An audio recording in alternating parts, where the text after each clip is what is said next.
Good evening. I want to talk to you tonight about a question I am asked more often than almost any other, and answered, honestly, less often than almost any other. How does one actually hire a luxury wellness interior designer?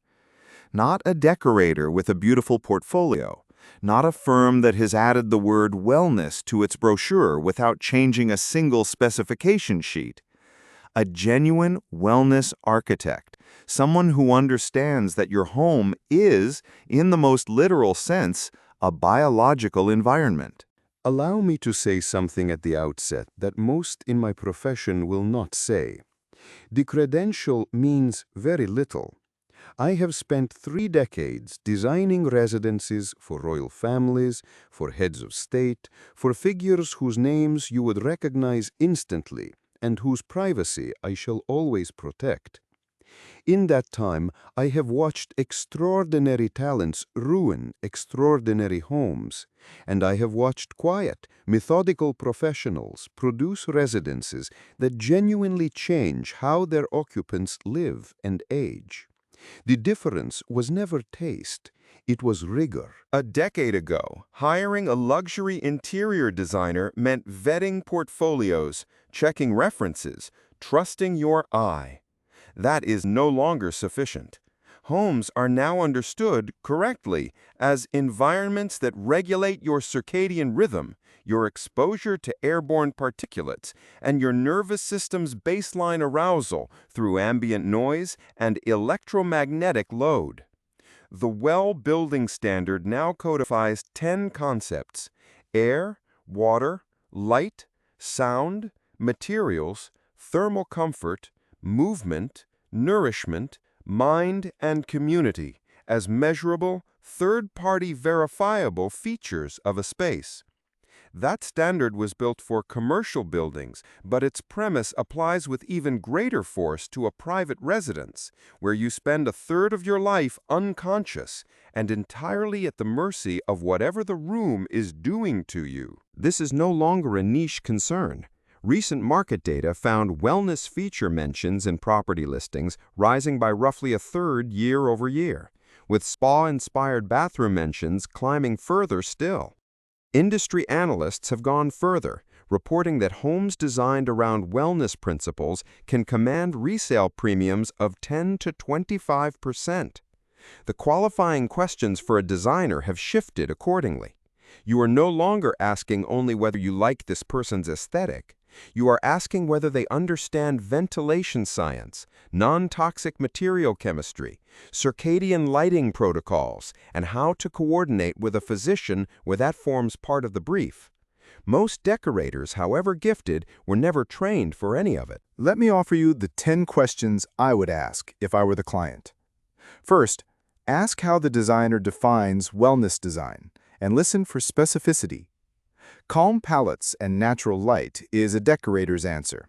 A wellness architect should reference measurable domains, lux levels, and color temperature curves through the day, air changes per hour, and electromagnetic readings at the bed. Second, ask whether they conduct any environmental assessment before design begins and what precisely it measures. Third, ask who verifies the outcome once construction is complete and whether the relationship simply ends at handover. Fourth, and this is where the field separates cleanly, ask about physician or clinical collaboration. Physician-informed wellness standards are increasingly cited as the credible benchmark separating serious wellness design from marketing language. At OND, every substantial commission benefits from the counsel of physician partners, whose clinical perspective shapes decisions no decorator would think to make. Fifth, ask for a materials disclosure policy. Will you receive documentation on off-gassing and provenance for every major surface and textile, or is that considered proprietary and withheld? Sixth, ask how the designer handles electromagnetic and acoustic conditions. Most will offer nothing beyond, "we can add soundproofing," which tells you they have not treated electromagnetic quiet and acoustic serenity as design disciplines in their own right. Seventh, Ask to see a project timeline with actual delivery dates from past clients, not aspirational ones. Eighth, ask what happens when a specified material proves unavailable, and whether they substitute quietly or return to you with alternatives explained. Ninth, ask directly about their failure rate, the percentage of projects requiring significant remediation after completion. Anyone with real experience will have an honest number. 10th, ask what they will refuse to do, because a designer with genuine standards has said no to a client before, usually over a material or a shortcut that compromised the home's integrity. There are a handful of patterns I would treat as disqualifying. A designer who cannot describe their material sourcing beyond brand names tells you nothing about sealant chemistry or off-gassing. Anyone who promises health outcomes should concern you a great deal. Let me be unambiguous. No interior designer, however skilled, treats or cures disease. Our work supports the body's environment. It does not replace medicine. And any professional who tells you a room will reverse aging or cure insomnia is making a claim no credible physician would endorse. Opacity around subcontractors and specification sheets is another warning sign. If a firm will not show you exactly what is going into your walls, your ductwork, and your water system, you have no way to verify anything afterward. A portfolio built entirely on photography with no lux readings, no air quality baselines, no acoustic modeling tells the same story.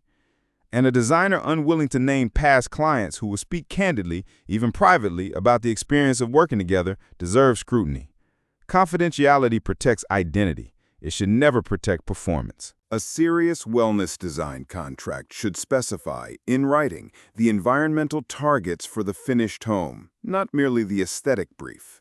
Target lux curves for circadian lighting by room and time of day, air change rates and filtration specifications, water filtration and remineralization standards, material thresholds for every specified surface, and electromagnetic mitigation targets for sleeping areas specifically. It should specify a post-completion verification period during which independent testing, not merely the design firm's own assurance, confirms those targets were met. Let me offer one illustration of what this looks like in practice, described without identifying any individual. A client on a recent London townhouse commission asked, before a single fabric sample was chosen, about our air change rate specification and how we would verify it after handover. He had spent 2 decades arriving home exhausted and waking most nights in the small hours, despite an already well-appointed bedroom. We rebuilt the master suite's lighting around a full circadian protocol, daylight equivalent light delivered indirectly each morning, tunable fixtures shifting warmer after sunset, and an amber-only scene throughout the private floor after 9 in the evening because what he lacked was not darkness, but daytime signal. Within 90 days, he reported a return to a single 7-hour block of sleep on most nights. We answered his original question with documentation, not reassurance, a pre-construction baseline audit, target specifications by room, and independent post-occupancy verification. Beyond the technical questions, there is a softer diagnostic that matters just as much over a multi-year commission, namely, how the designer handles disagreement. A renovation of any serious scale will involve moments where the client's instinct and the designer's recommendation diverge. The firms worth hiring are those willing to push back, respectfully and with evidence, rather than accommodating every preference to preserve the relationship.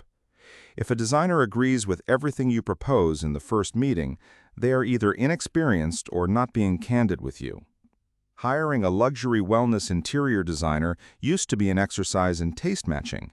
It is now, properly understood, an exercise in due diligence, closer to selecting a physician or a private banker than to selecting an artist.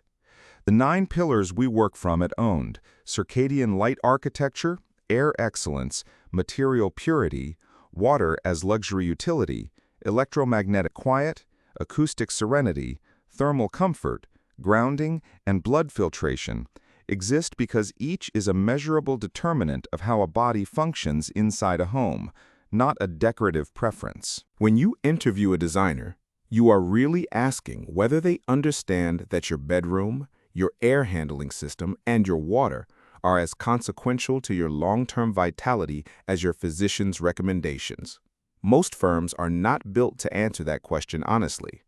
The ones that are will welcome every question I have set out tonight because they have already asked themselves harder ones. That, more than any portfolio image, is the signal worth trusting. If you wish to see how we reason about it ourselves, our philosophy and the story of our practice are available at onlifespreath.com, where you will also find the 9 pillars of wellness design and the details of a proper longevity home wellness design audit. Thank you for spending this time with me this evening.